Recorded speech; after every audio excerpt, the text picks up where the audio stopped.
या व्हिडिओमधून आपण बघणार आहोत पोस्ट ऑफिसच्या NSC या स्कीममध्ये इंटरेस्ट कॅल्क्युलेशन कसं होतं ते.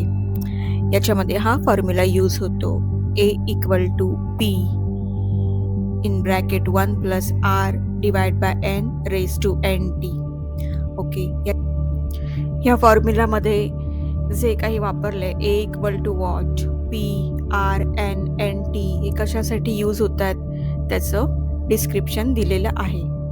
आत्ता याचं कॅल्क्युलेशन आपण कसं करणार आहोत तेही इथे स्क्रीनवर दाखवलेलं आहे. मी अमाऊंट पकडली आहे भांडवली 10 लाख रुपये. तर 10 लाख रुपयावर आपल्याला 5 वर्षात किती इंटरेस्ट अप्रॉक्सिमेटली मिळणार त्याचं इथे गणित होत आहे. सो ते तुम्ही पहा स्क्रीनवर.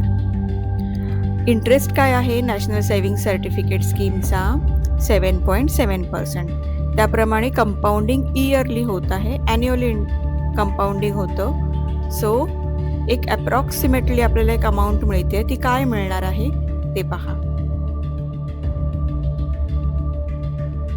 सो 10 लाखावर 5 वर्षात 7.7 या इंटरेस्ट रेटने आपल्याला 14,49,000 रुपये इतका इंटरेस्ट मिळणार आहे अप्रॉक्सिमेटली. याच्यापेक्षा जास्तच मिळतात साधारण, म्हणजे एक 10 ते 20,000 रुपये जास्त मिळतात याच्यापेक्षा. ओके, आता आपण सिनियर सिटीजन स्कीमकडे वळूया.